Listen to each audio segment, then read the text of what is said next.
morning, guys. So last night I made the executive decision to move the couple hens that we have from the new hatchlings in with the 2 remaining hens that I have in the chicken coop. So I think for sure, that we have 7 roosters and 4 hens out of this last batch of 11 hatchlings, which stinks. That is a lot of roosters to have to harvest, and I was hoping for more hens. Well, technically at the beginning I wasn't hoping for more hens because I had hens, but now that I don't have any hens, I wish I had more. So most of these guys have pretty large combs, and their tail feathers are starting to come out farther and droop more, such as a rooster's would. I was hoping that this gray and brown one right here was a hen because he is beautiful, but I'm pretty sure he's a rooster. And you're not supposed to be up here, my man. Now the good news is I get to pick one of these roosters to keep for the flock since we no longer have Oreo with us. I just don't know which one I want. This one is gorgeous. He's kind of leopard print on the top, but I don't know what we're gonna do. For now, let's get these girls out of the coop, and I'll explain how I transition an old flock with a new flock for the best possible outcome. Hello, ladies. How we doing?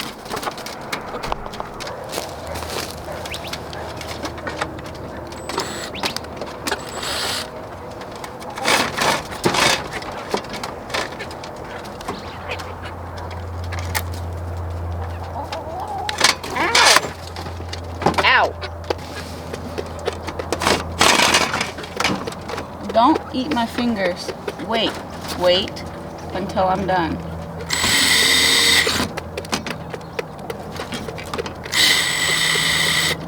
Hello. Come on out.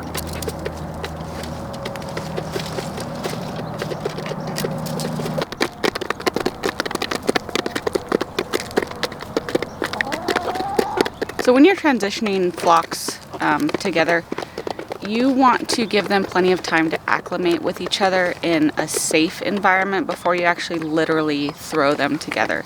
What I've had for the past couple weeks is all of my hatchlings out in the chicken tractor, and then my current coop does roam the property. So they've been hanging out with them, you know, literally almost touching each other with only chicken wire in between for several weeks. And what they most recommend is having a week of time for the birds to get used to each other separately. So like having them in 2 pens close to each other where they can talk and see each other. But these guys have been out here in the tractor for weeks. So that is plenty of time for them to just get used to each other's company. And then when you finally make the move to transition them completely together, living together, it is best to do it at night when everyone is already in their coop. Now, a lot of times online you'll find people saying that you're gonna put the new chickens in the coop with the other chickens who are sleeping, and when they wake up, everyone will be copacetic like they had been there the whole time. Essentially, that's kind of true. It does really help the process if they just wake up together in the coop. But they aren't asleep when you put them in there. I've done this several times. Chickens will wake up. They may be in some sort of sleep torpor where they're just less active and quieter in the middle of the night. We did this last night at dark at like 7 p.m. But everyone wakes up. Everyone's awake. Definitely the chickens you're moving from the first coop to the new coop are going to be awake because they're snatched out of their beds. So it's not like these chickens should be just knocked out unconscious and then wake up with a new family that they had all along. That's not quite how it works. That's how I've seen it described a lot online. It's similar, but not quite. And although there's been no fighting this morning yet, these are the 4 girls that I moved from the chicken tractor last night. And here are my 2 Plymouth barred rocks. These are my older hens. They will get along for a little while. They're not going to start out fighting necessarily, but there will be a pecking order established very soon.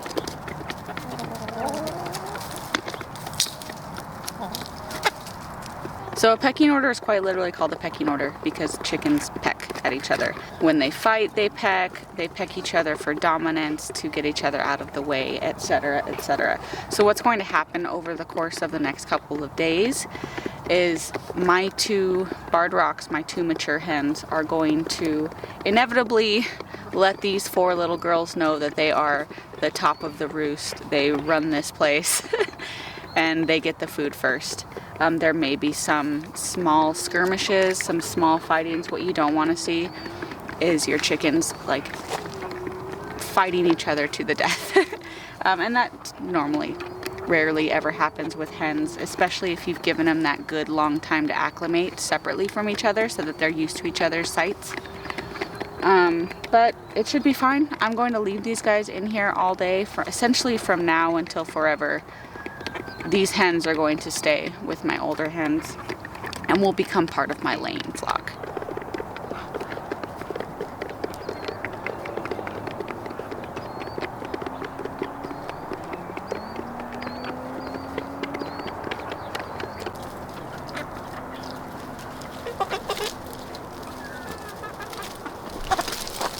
Well, that's not helpful. I didn't realize these girls were small enough to get through. Ooh. Oh well. Quit it. And I don't know if anyone's ever told you this, but the electric netting does not work on chickens very well. It doesn't go through their feathers. And I obviously don't mind my chickens getting out because I let them free range on the property. But when they're so young and new and I need them to get used to each other, I want them to stay in the fencing. I don't think that's going to happen over the course of the day. But it is what it is. The only difficulty I see having tonight is that these new girls are running around the chicken tractor because they want to be back with the guys they grew up with. So I might just have to wrangle some chickens tonight to throw them in the coop. But otherwise, I don't see any problems other than that. It's not your home anymore. And while we're out here working with the chickens, I do have to clean up the coop in general and clean up the yard.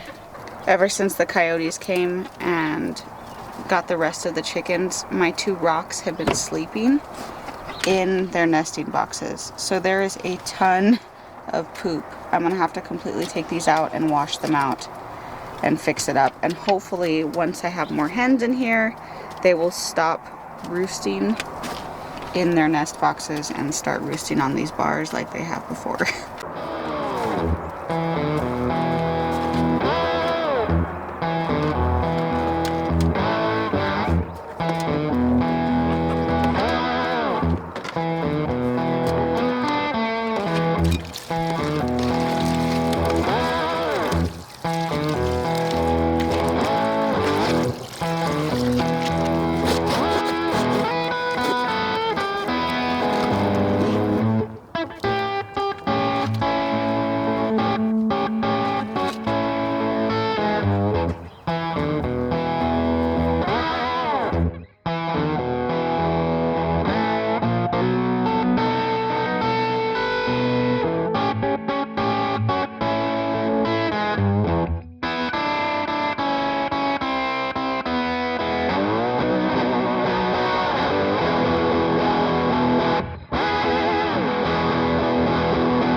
Hello.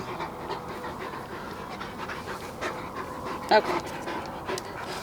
Well, the monthly cleanup is done, and I just let those girls roam, the 4 new little hens, because I'm about to leave the house to go do some work and run some errands, and they're going to get out regardless.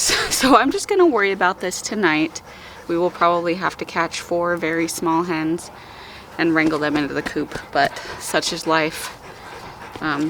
My dilapidated poultry netting no longer holds my birds, hence wanting to make a permanent chicken coop this winter.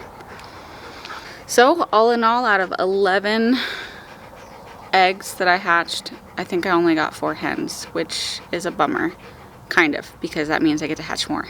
It's fairly soon. I will have to get them from my mom this time, since I no longer have a rooster that is fertile to make my eggs fertile, but that's fine. And we will have 6 more chickens to put in the freezer in a couple of months. Oh, 7. I have 1 more. And he is due to go out with the others here pretty soon. He's still pretty small. He's smaller than any of the hens I put out right now. But I think I'm going to put him in this kennel inside of the chicken tractor. And he is also a viable option to keep as a rooster. I'm not sure what breed he is yet. My mom seems to think that he's a whiting true blue. And she has a few whiting true blues, but I just haven't looked it up, honestly. It's not high on my priority list. I don't necessarily want a whiting true blue rooster because they are primarily an egg-laying hen and not a dual-purpose breed. I would prefer to have a breed of chicken that both lays eggs and has some viable meat on them, so that when we retire these girls or roosters, you can get a meal out of them.